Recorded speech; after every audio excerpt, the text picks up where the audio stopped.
इस वक्त हमारे साथ हैं राजनीतिक विशेषज्ञ डॉक्टर अशोक सिंह। डॉक्टर साहब, कर्नाटक चुनाव का जो परिणाम आया है कांग्रेस के पक्ष में, उससे आगामी 2024 लोकसभा चुनाव पर क्या असर पड़ेगा? देखिए, चुनाव बहुत अप्रत्याशित तो नहीं था, क्योंकि शुरू से ही वहाँ जो फिजा बनी थी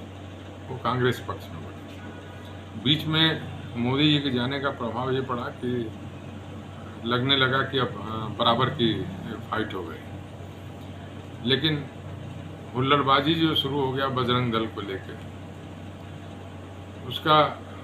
दुष्परिणाम है ये चुनाव में बीजेपी का हारना, क्योंकि लोग नहीं चाहते थे इस तरह का जो है हुल्लड़बाजी। और जिस तरह से बजरंग दल को लेके एक दूसरे पर आरोप प्रत्यारोप और ये सब सड़क पर पब्लिक आ गई दिखाने में, उसका परिणाम ये हुआ कि जो सीधे लोग थे, जो शांत लोग थे,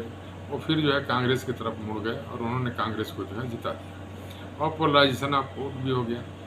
कि जो दो पार्टी में बंटता, देवगौड़ा जी के, कुमार स्वामी के या कांग्रेस के, वो एक जगह कांग्रेस पर इकट्ठा हो गया। तो ये परिणाम था। अब दिक्कत ये है कि इस परिणाम का असर निश्चित रूप से, चूँकि मोदी जी वहाँ 5 दिन चुनाव प्रचार किए थे, तो लोग इसको अन्यथा लेंगे कि मोदी जी का एक करिश्मा, जैसे जहाँ भी गए हो, चाहे गुजरात का चुनाव रहा,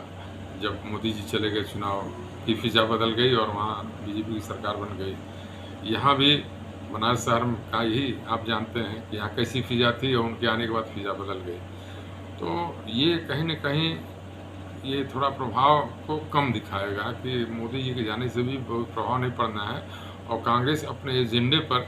जो 2 एजेंडे पर वहाँ चुनाव लड़ी थी, उसी एजेंडे को लेके यदि मध्य प्रदेश में और राजस्थान में चुनाव लड़ी, तो मध्य प्रदेश में भी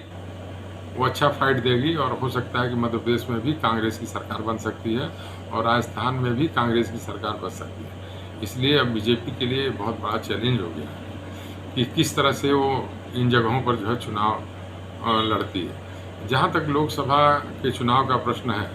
तो निश्चित रूप से जो विपक्षी पार्टियां इकट्ठा हो रही थी और उसमें ममता जी और कई लोगों का बयान आया कि कांग्रेस को आगे करके जो है नहीं रखा जा सकता, अब वही लोग कांग्रेस के पीछे खड़ा होना शुरू कर देंगे। तो विपक्षी एकता तो एक होगी, लेकिन विपक्षी एकता को अपनी विश्वसनीयता बनाने के लिए अभी बहुत कुछ करना है, क्योंकि लोग जानते हैं कि ये इकट्ठे हो रहे हैं ये चुनाव के लिए, और फिर उसके बाद जो है बंदर